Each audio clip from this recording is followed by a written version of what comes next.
Assalamualaikum warahmatullahi wabarakatuh. Sahabat Al-Batifi hafizakumullah.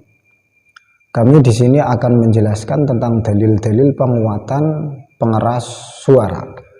Dalil-dalil yang menjelaskan tentang pengaturan pengeras suara pada tempat ibadah.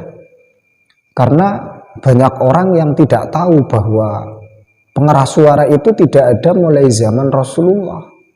Zaman Rasulullah ketika adzan, Bilal itu naik ke menara, tidak menggunakan speaker apalagi toa. Makanya di sini Menteri Agama menjelaskan tentang pengaturan pengeras suara pada tempat ibadah. Al-Quran dan hadis memerintahkan untuk memelankan suara dalam sholat, zikir, dan doa. Dalam surat Al-A'raf ayat 205, yaitu wadhkur rabbaka fi nafsika tadarru'an wa khifah wa dunal jahri minal qawli bil ghudwi wal asal wa la takun minal ghafilin. Artinya, ingatlah Tuhanmu dalam hatimu dengan rendah hati dan rasa takut, dan dengan tidak mengeraskan suara pada waktu pagi dan petang, dan janganlah kamu termasuk orang-orang yang lalai. Surat Al-A'raf ayat 205. Kemudian dalam hadis riwayat Muslim berbunyi, ayyuhan nasurba'u ala anfusikum innakum laisa tad'una asamma wala ghaiban innakum tad'una sami'an qariban wa huwa ma'akum.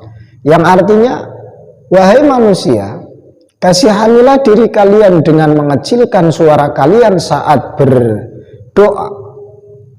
Sungguh kalian tidak memanggil zat yang tuli dan yang gaib. Sungguh kalian memanggil Allah yang maha mendengar dan maha dekat. Allah bersama kalian. Hadis riwayat Muslim. Riwayat sahabat melarang suara keras di masjid. Sayyidina Umar bin Khattab radhiyallahu anhu memberi teguran keras kepada dua orang Taif yang melantangkan suara di Masjid Nabawi. Andaikan kalian adalah penduduk Madinah, niscaya aku akan menghukum, mencambuk kalian. Kalian telah mengeraskan suara di Masjid Rasulullah Shallallahu Alaihi Wasallam. Hadis riwayat Bukhari. Kemudian ada hadis larangan mengganggu orang lain yang berbunyi, man doro adarallahu bi man doro adarallahu bihi wa man syaqa syaqallahu alaihi, yang artinya siapa saja yang mengganggu orang lain maka Allah akan mengganggunya, dan siapa saja yang memberatkan orang lain maka Allah akan memberatkannya. Hadis riwayat Ibnu Majah dan Ad-Daruqutni. Kaidah fikih yaitu kemaslahatan yang bersifat khusus tidak dimenangkan di atas kemaslahatan yang bersifat umum. Kemudian darul mafasid muqaddamun ala jalbil masolih, yang artinya menghindari kerusakan harus didahulukan daripada mendatangkan kemaslahatan. Menghindari kerusakan harus didahulukan daripada mendatangkan kemaslahatan.